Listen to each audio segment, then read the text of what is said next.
Hoje iniciamos um novo tempo, um novo ciclo, uma nova leitura, um novo livro da Palavra de Deus.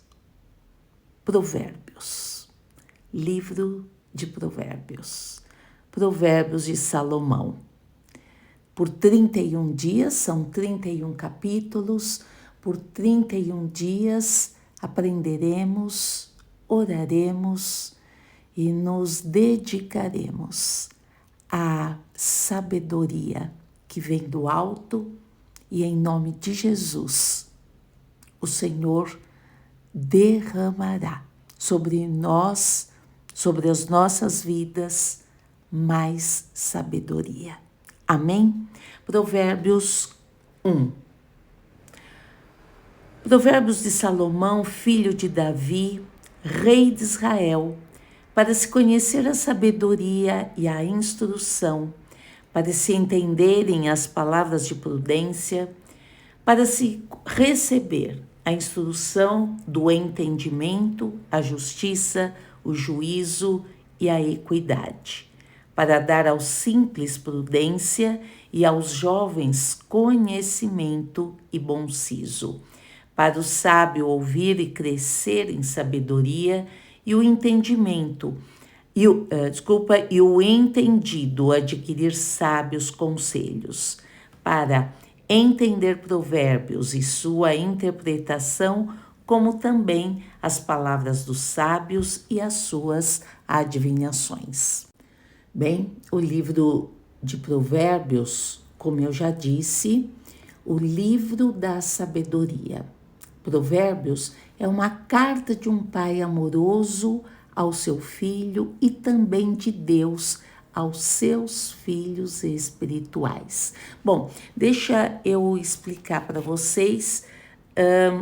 Provérbios 1 são 33 versículos e eu vou dividir a minha fala em 3 grupos. Em primeiro lugar, eu vou falar da introdução, que eu acabei de ler versículos 1 a 6. Então, Provérbios é uma carta de um pai amoroso ao seu filho e também de Deus aos seus filhos espirituais, que somos nós, que cremos em Deus, que nos colocamos diante de Deus como seus filhos. Amém?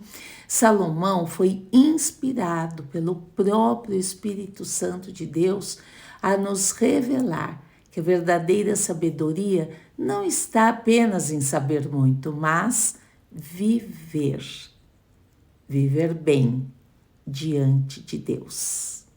O livro começa apresentando o propósito da sabedoria, versículos 2 a 6, que eu acabei de ler. Aprender, compreender, agir com prudência e justiça. Se você quiser anotar, eu vou repetir. Aprender, compreender, agir com prudência e justiça. É uma escola do Espírito Santo, onde o temor do Senhor é a primeira lição. Primeira lição, temor do Senhor. E eu lá no livro de Salmos, quando nós falamos de Salmos, lemos o livro de Salmos, eu expliquei que o temor do Senhor não é ter medo dele, mas sim reverência, uma atitude de absoluta reverência ao Senhor, de não querer transgredir, de não querer magoá-lo, mas de querer andar nos caminhos do Senhor. Amém? Versículos 7 a 19. O temor do Senhor é o princípio da ciência. Os loucos desprezam a sabedoria e a instrução. Filho meu, ouve a instrução de teu pai e não deixes a doutrina de tua mãe. Porque diadema de graça serão para a tua cabeça e colares para o teu pescoço. Filho meu, se os pecadores com blandícias te quiserem tentar, não consintas. Se disserem, vem conosco, expiemos o sangue, espreitemos sem razão o inocente. Traguemo-los vivos como a sepultura, e inteiros como os que descem à cova.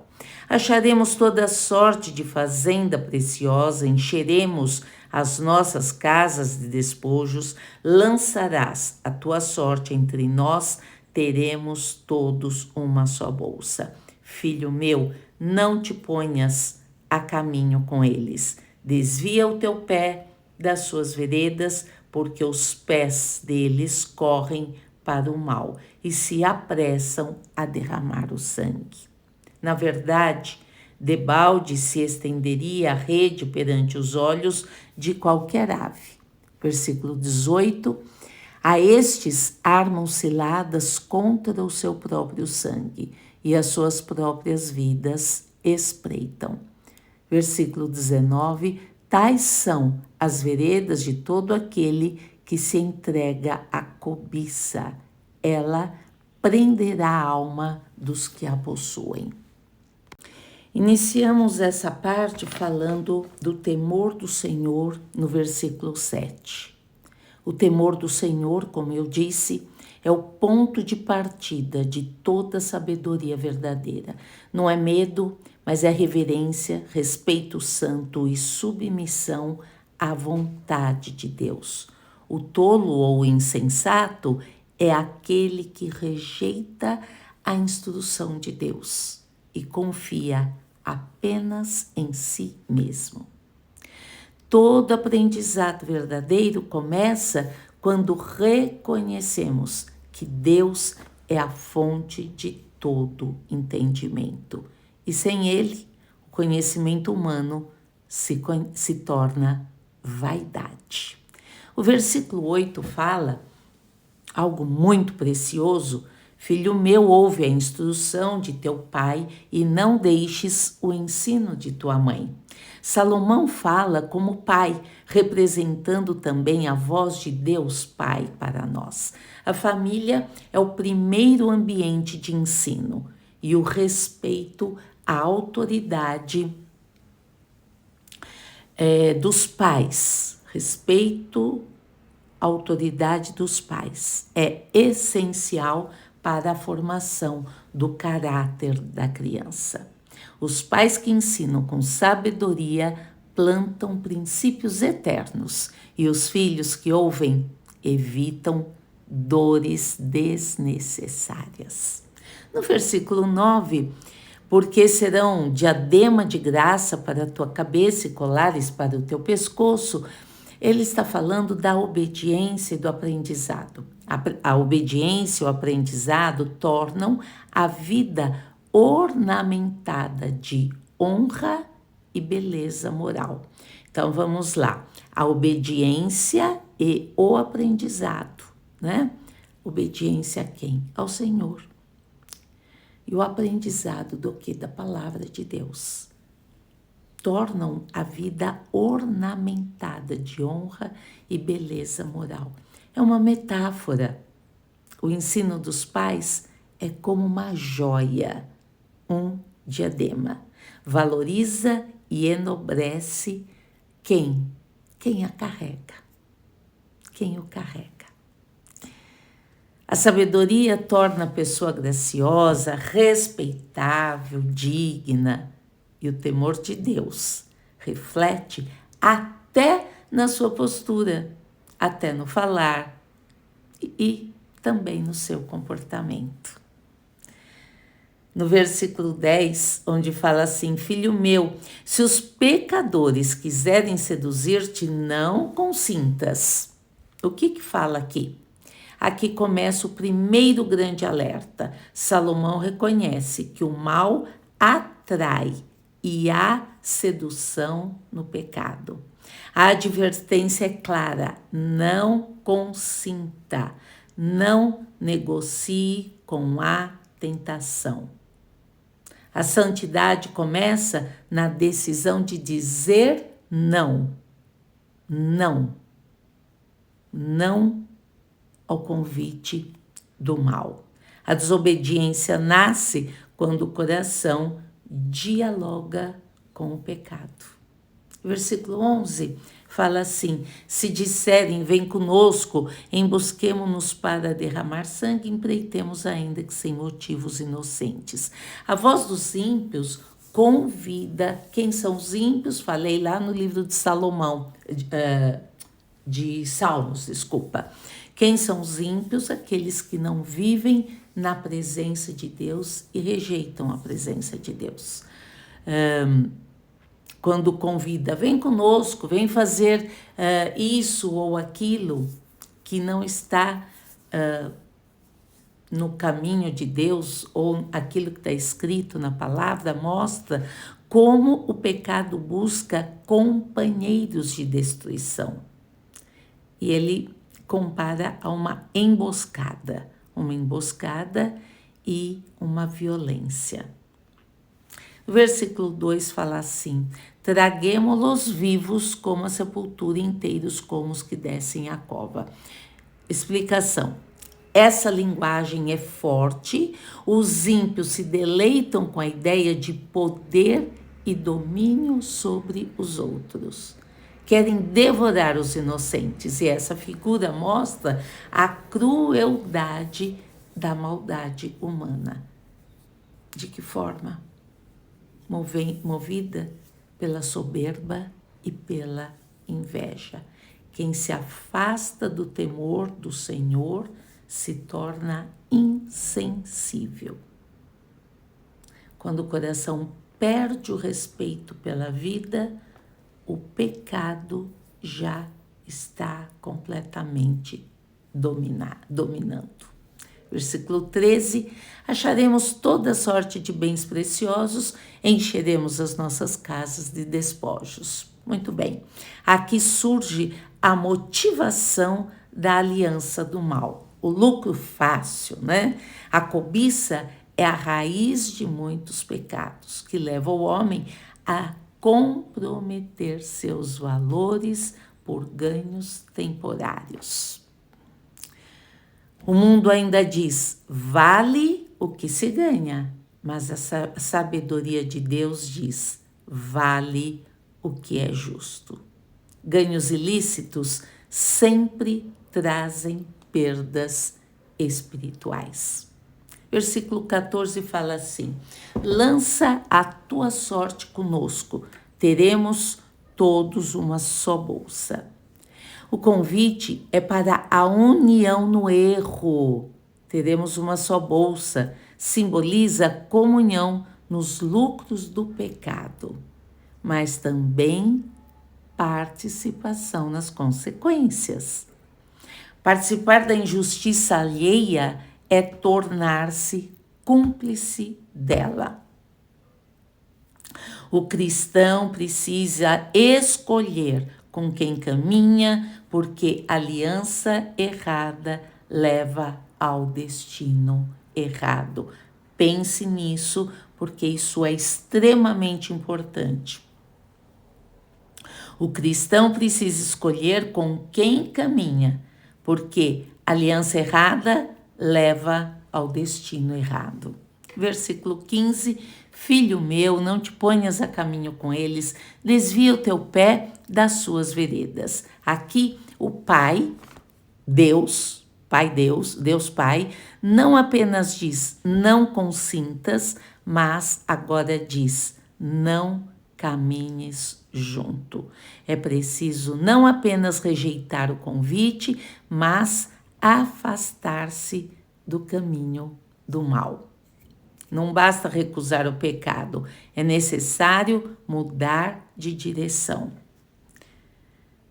Os pecadores não apenas praticam o mal, mas têm prazer e pressa em fazê-lo, segundo o versículo 16. Versículo 17, Salomão usa uma imagem de caça. Na verdade, é inútil estender-se a rede a rede à vista de qualquer ave, pois os pássaros evitam armadilhas visíveis. Eles são menos sábios que as aves. Versículo 18. O mal que planejam para os outros se volta contra eles. 19. A cobiça, o desejo de ter o que não é seu, mata fisicamente, emocionalmente e espiritualmente. É o pecado de Caim, de Judas e de tantos outros. Qual é o versículo 19? Tal é o caminho de todo aquele que se entrega à cobiça. Ela tira a vida dos que a possuem. A cobiça é o oposto do contentamento. Quem busca o lucro a qualquer custo perde o que há de mais valioso: a paz e a comunhão com o Senhor. Eu vou ler agora versículos 20 a 33. Convite e exortação da sabedoria. 20. A suprema sabedoria altissonantemente clama de fora. Pelas ruas levanta sua voz. Nas encruzilhadas, no meio dos tumultos, clama. Às entradas das portas e na cidade profere as suas palavras. Até quando, ó simples, amareis a simplicidade? E vós, escarnecedores, despejareis o escárnio?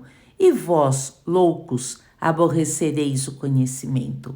Convertei-vos pela minha repreensão. Eis que abundantemente derramarei sobre vós o meu espírito e vos farei saber as minhas palavras. Mas, porque clamei e vós recusastes, porque estendi a minha mão e não houve quem desse atenção, antes rejeitastes todo o meu conselho e não quisestes a minha repreensão. Também eu não rirei na vossa perdição e zombarei, vindo o vosso temor. Vindo como assolação, a vossa perdição como tormenta, sobrevindo-vos aperto e angústia. Então a mim clamarão, mas eu não responderei. De madrugada me buscarão, mas não me acharão. Porquanto aborreceram o conhecimento e não preferiram o temor do Senhor. Não quiseram o meu conselho e desprezaram toda a minha repreensão. 31. Portanto, comerão do fruto do seu caminho e fartar-se-ão dos seus próprios conselhos. Porque o desvio dos simples os matará, e a prosperidade dos loucos os destruirá. 33. Mas o que me der ouvidos habitará seguramente e estará descansado do temor do mal. Esse trecho, nós começamos o versículo 20 falando que a sabedoria clama lá fora, pelas ruas levanta a sua voz. A sabedoria de Deus não está escondida. Ela grita nas praças, nas decisões diárias, nas oportunidades e até nas dificuldades. Mas muitos fecham os ouvidos. Muitos. Preferindo seguir o impulso do coração. E hoje nós vamos orar por isso. Depois nós temos no verso 24 falando assim: porque clamei e vós recusastes, estendi a mão e não houve quem desse atenção. Hoje o Espírito Santo continua clamando. Ele chama a igreja a despertar, e aqui não é a igreja física, é a igreja que é a comunhão dos cristãos.